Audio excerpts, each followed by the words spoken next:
So I married a Japanese woman. She's absolutely awesome. Let me tell you a little story. For around 10 years, I was dating around in the West. A number of terrible relationships full of shit testing, shit talking, downright emotional abuse, really.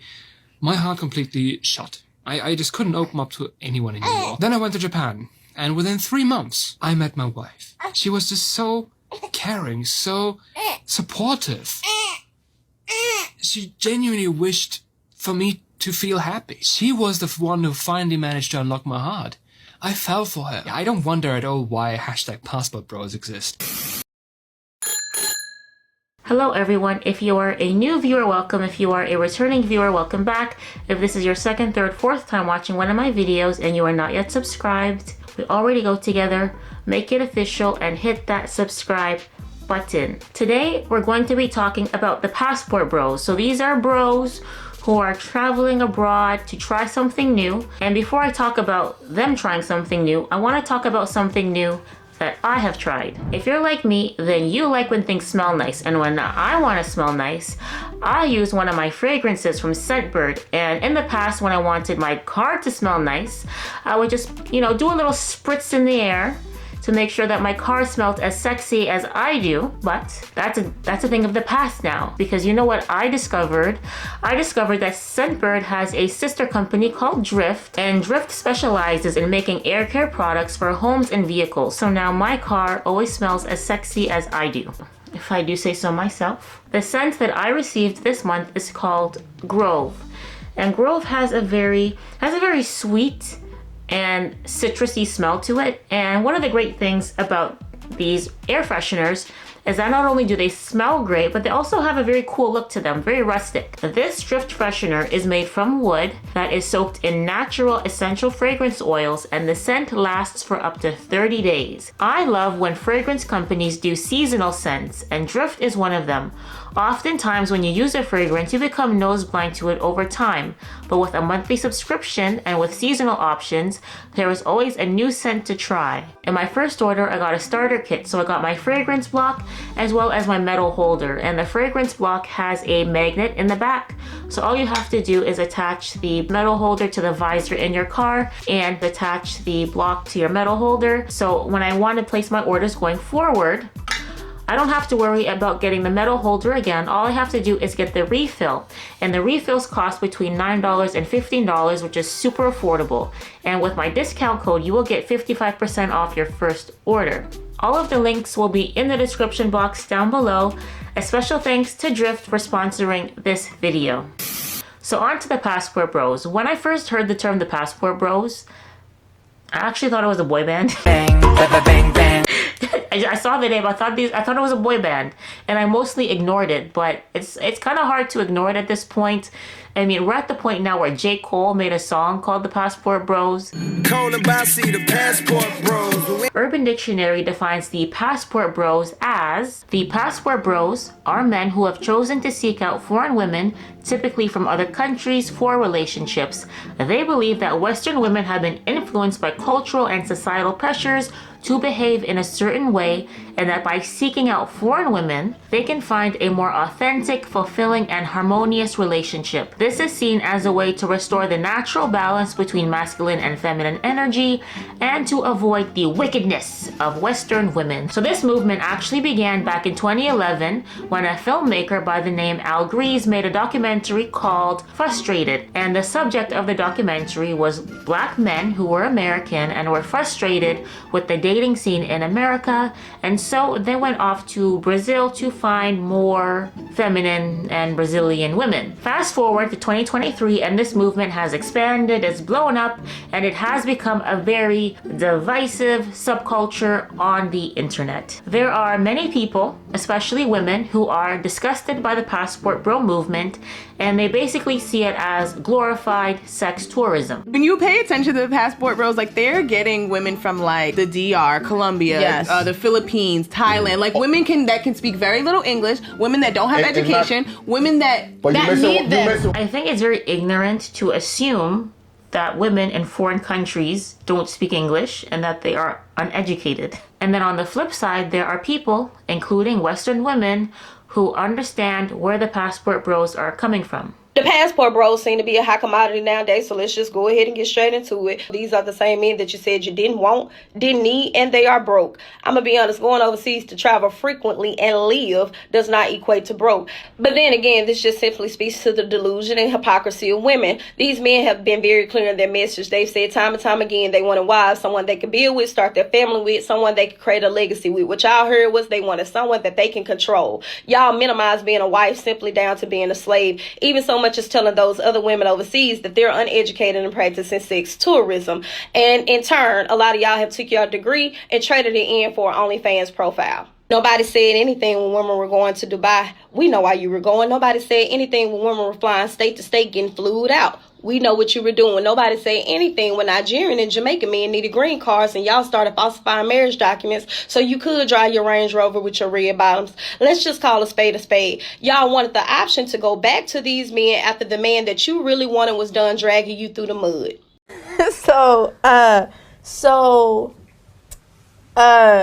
I think a lot of people generalize the passport bros movement as the modern day version of the mail order bride, and they have this idea that all of the guys who are passport bros, they're just unattractive, they're fat, they're ugly, they're losers, and they can't get women in their home country, and so they're going to another country to find women that they think are gonna have lower standards. And a lot of the videos that I've seen, they're all pretty young and they're pretty average looking, so they're not like Big Ed. I'm done. At the same time, I don't think that the passport bros movement is a monolith. Do I think that there are men who are calling themselves passport bros, but they're going abroad to just party and to hook up with women and to objectify women and live la vida loca? Yes, but I would say that those men are not passport bros, they're passport hoes. Several bad puns later. I would say that passport bros are largely a group of men who have been pushed out of the dating pool, and it largely has to do with feminism. This is why I believe that, whether you agree with it or not, the passport bros movement was inevitable. 2,000 people in the tent, she gets up and she says, Patrick, this is very hard for me to say this. And let me tell you why it's very hard. I said, what's that? She says, ever since in high school, I wanted to prove to men that I can beat them. So when I graduated high school and college, I opened up my salon. We do very well. I've made millions of dollars. My people and my work that work at the salon, they do very well for themselves. I drive a nice car. I have a nice house. I have money. I have millions. I don't worry about any of that stuff. You know what decision I made last night? I said, what's that? She says, I want a husband. I no longer want to compete with men. I need them. And I'm like, what? She's saying this in front of 2,000 people with her sister sitting right next to her. Wow. And now she's getting emotional. How many 65-year-old women do we have to hear saying that I marched with the feminist movement and I bought into the fact that men are the enemy? I'm 65 now. I've never been married. I don't have a single kid. I'm alone and I'm miserable, and I wish I would have never bought into that philosophy. This is why sometimes, Jed, in life, you have to be very, very, very careful whose philosophy you buy into, because when you're in a web and you don't know you're in the web and you're caught up in this web, you don't lose a year. You don't lose 5 years. You can be bought into the wrong philosophy and lose 30 years of your life. Recent data predicts that 45% of women between ages 25 and 44 will be single and childless by the time 2030 rolls around. The number of single women in the US is expected to rise 1.2% every year. We're told by our culture that a woman who is unmarried and has no children is empowered and in charge of her own life. She has escaped the unnecessary burden of raising a family and being a slave to her husband. At least, that's what our society has convinced us. Sadly, many women have adopted the modern feminist lifestyle and have chosen to sleep around, abort their baby if they unexpectedly get pregnant, and swear off marriage. But these cultural trends are going to have a tremendous impact on the future of the American society. Average attractive male on Tinder gets swiped less than 1% of the time. And there's 3 men on Tinder for every 1 woman. So you've distilled it, you've taken out one of the key components of mating dynamics, and that is vibe, humor, body language, pheromones, the ability to be, quite frankly, a little bit persistent in the pursuit of a romantic relationship. We have no third places anymore, no places to meet. People aren't going to bars, they aren't sports league, they aren't going to church, they aren't even going to work. So it gets distilled down to very one or two dimensional attributes. And the reality is women are much choosier than men, and they can apply those screens, and they allocate all of their attention to a small number of men that results in just essentially at the end of the day, a lack of opportunities. Chris Williams summarized it perfectly. He called it the high heels effect. In the last 40 years, more women have graduated from college than men, and they're not interested in mating with non-college grads. They now own more homes, single women, than single men. So what you have is women say they won't date anyone shorter than them, 50% of them. Effectively, what you have metaphorically over the last 40 years is women have been getting taller and taller, and men have been getting shorter and shorter. How many of us have said, I know a ton of great single women, they can't find a date? That's not true. They can't find a date. They can't find a man they find economically or emotionally viable. Are seeing a trend of women dating down, which means, you know, a man who... Dating down. Really? Who wrote that? I mean, I say all that. Jeez. Disgruntled. This is just the reality of it. So women, you know, we're more educated now, and I think that we're furthering our education. So with that being said, we're going to hold off on the baby making. We're going to hold off until we get that great job, really career driven. And I don't think there's anything wrong with hoping that there's someone either on your level or higher than you. So, okay. Go ahead, love doctor. All right. So before, right, it was okay when the man made more money to be the one to buy everything, to do, you know, treat you and all this other kind of stuff. And now that you make more money, you can't be that one, right? You can't be the one to pay for the meal and because you're dating down. Whichever way you look at it, women have come a long way economically. And while all of these achievements are great, they have had unintended consequences on the dating market. Women in the West are hypergamous, meaning that they prefer to date up. So a woman with a college degree prefers to date a man with the same educational level or higher. Because less men are pursuing post-secondary education and graduating from post-secondary education, the dating pool is smaller. And it's even smaller if you're one of those girls who says that they won't date anyone who is shorter than 6 feet. In this case, we wanted to see if anyone would pick 5'3" Rob. When Andrea told us women like doctors, we gave him an MD. Their choice? Andrew. I would say Matt, I think. No, Rob. We piled on some more assets. We said besides being a doctor, he was also a best-selling author and champion skier who just built his own ski house. Does that affect your choices? He's still short. Then we gave Rob a promotion. We made him chief of staff at a prestigious hospital. Who would you pick, Kim? Andrew's probably the closest to who I'd pick. I'd pick Matt. Jeffrey, the pilot. What would it take? Now we said Rob was also a gourmet cook who loves children. Oh, definitely. I would take him in a minute then. Height, no problem.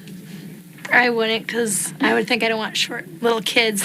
So given the current state of the dating market and given where we are culturally in the West, it's no surprise that the men who haven't given up on dating are just choosing to go abroad and try their luck somewhere else. Many passport bros are digital nomads who earn a living working remotely. So they also have the added benefit of choosing to move to countries where their income can afford them a more luxurious and carefree lifestyle than they can afford in the West. And given the housing crisis, the cost of living crisis, open borders, mass immigration, there's a lot of reasons to leave the West. How much money do you need to earn to be considered rich here in the Philippines? 150,000 income every month. You would be able to maintain a car and to have a nice home, to be able to have this rich lifestyle. At the moment, I think the number of men who are leaving the West and not returning is still small enough that it's not having a meaningful impact on the population of Western countries. But the reason that this movement is growing in interest shouldn't be ignored. If we don't make a massive investment in young people and make more economically and emotionally viable men, we're going to see a lack of household formation, we're going to see a decline in the middle class, and we're going to see, quite frankly, just a lot of young men who are terrible citizens.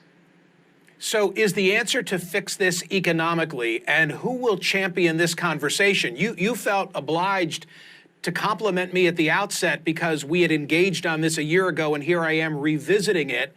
And I read into that the fact that you think that it's politically incorrect even to have this dialogue. When you're seen as advocating for men because of the 300,000-year head start we've had, it seems somehow as anti-female. There's a lot of very unfortunate misogyny online that is masquerading as being pro-men. A lot of TikTok celebrities who talk about advocating for men, it's just thinly veiled misogyny. What do we need?